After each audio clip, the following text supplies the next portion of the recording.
What is up, you guys? It's your girl Yingsu here for Upcomer, and today I get to talk about one of my favorite subjects of all time. That's right, North America failing at esports when it matters the most. Now, if you are a NA fan, I'm very, very sorry. You're about to relive some painful nostalgia. But if you're an NA hater, get ready to buckle up and enjoy the ride. Oh, and by the way, we've determined that the lack of success from NA has a direct correlation to the lack of subbing to this channel. So you guys at home, make sure to hit that subscribe button because you do not want to be like NA. Number 5 brings us to a recent memory, at least if you are a League of Legends fan, with Cloud9's utter failure in Iceland at the 2021 mid-season invitational. Flashes to smite a scuttle crab, but Blabber, be careful. Where is your team? Dead? He's at 200 HP. That is the worst scuttles take I have ever seen in my life. C9 started the early stage a bit slowly, losing their first 2 games before warming up to the new meta. But to every NA fan's relief, they found their footing and won the next 4 straight. And that's when things went truly sour. Cloud9 went on a long losing streak in the second stage of the event, racking up a depressing 1-5 record. But then they beat RNG, one of the best teams in the entire tournament, giving their fans a reason to hope once again. C9, they will take the win, they will take down the LPL, and they will continue to give hope to every LCS fan out there.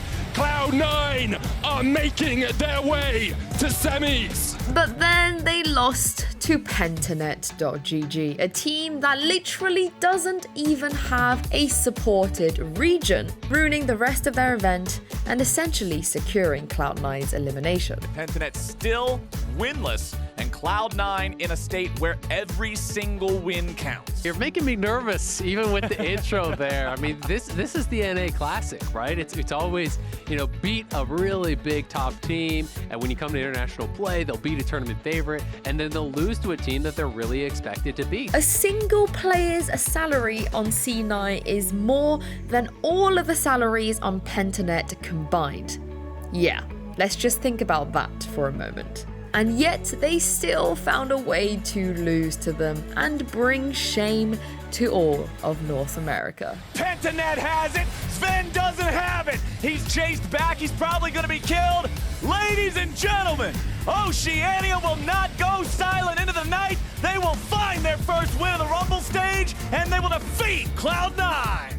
Number 4 sends us over to the 2019 Dota 2 Chongqing Major, where Evil Geniuses lost 0-2 to Team Secret in the lower finals. On such low HP, can they kill it off in time? It's gonna happen. Good game called. Secret are going to the grand finals. They got outplayed in game 1, but game 2 was downright tragic. One of the Dota greats, Arteezy, was set up to carry EG. But in the final moment, Secret used a hero ability, Vacuum, to trap him on a cliff. Now, in Dota, you literally cannot get down from a cliff without backing, which Secret wouldn't let him do. He was stuck there, forced to watch his team get slaughtered below him before losing the game. Arteezy's on the high ground. He's stuck up on the high ground in the avalanche, the taunt. They got him caught. Arteezy, where are you gonna go? Clipped up, in trouble. But S4 buys back. He wants to deal his damage, but he can't do anything. They're too far away from him. That Terrorblade is stuck up there, and Sumail left all alone to his own devices. They can't do anything at all.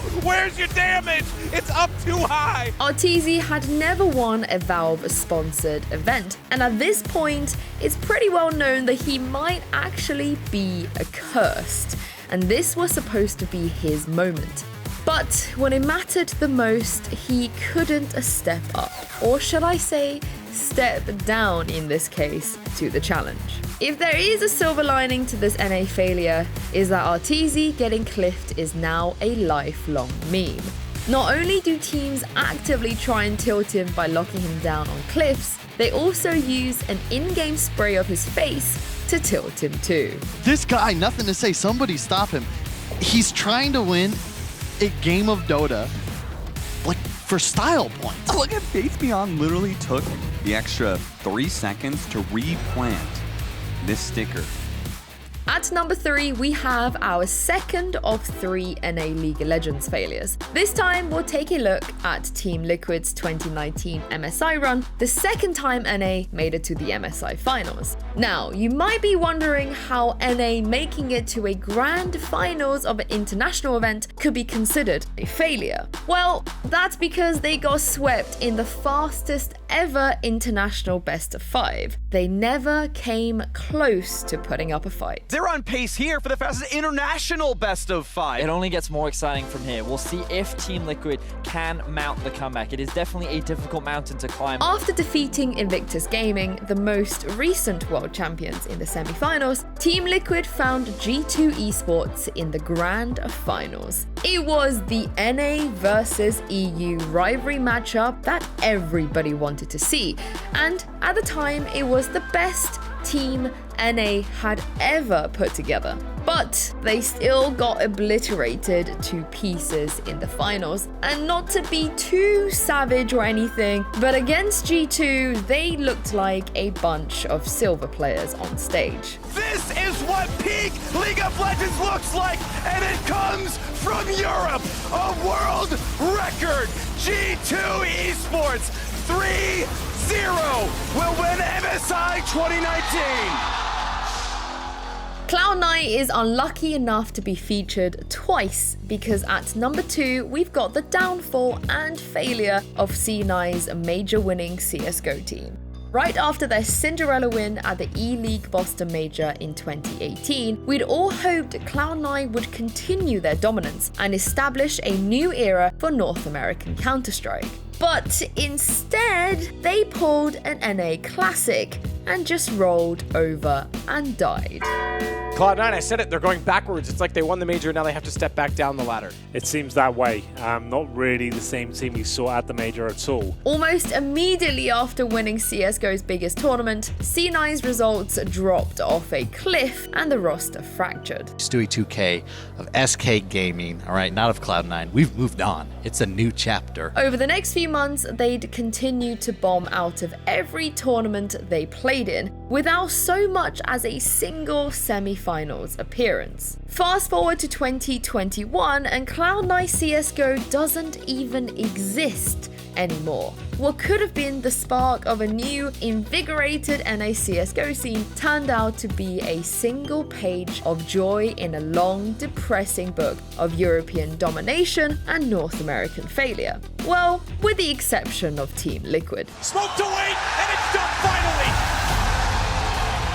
And at number 1, we have none other than the world's favorite team disappointing everyone at yet another League of Legends World Championship. That's right, I'm talking about TSM going 0-6 at Worlds 2020, and I know this one still hurts. It's never going to feel good to be a first seed in a group like this and come out 0-6. After the Org's worst 2 years since their establishment in 2009, TSM finally made it back to an international event in 2020. They were NA's first seed and wound up in the weakest group at Worlds, giving fans hope for them to perform well and make up for their terrible years. But then they delivered a set of results that literally could not be any worse. Stoneplate will time out. Can TSM find the first kill? Speaker's gonna get in. That is a 5-man sweep. If TSM can't win this, what will they? 1-for-0. The burn on Rascal, just not enough. A single kill on only a support. Can't believe they couldn't get more. TSM lost every single game they played, even against a weaker competition. They looked absolutely dreadful and became the laughingstock of an entire region and really the whole world.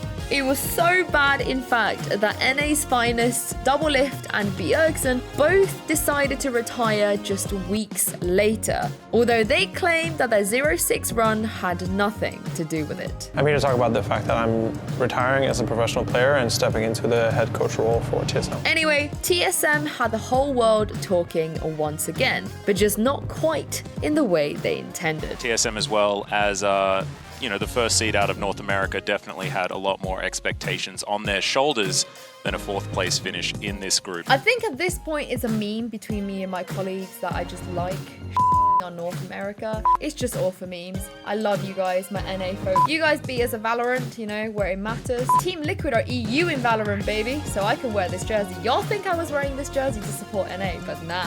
I'm wearing this to support the European Valorant team this whole time.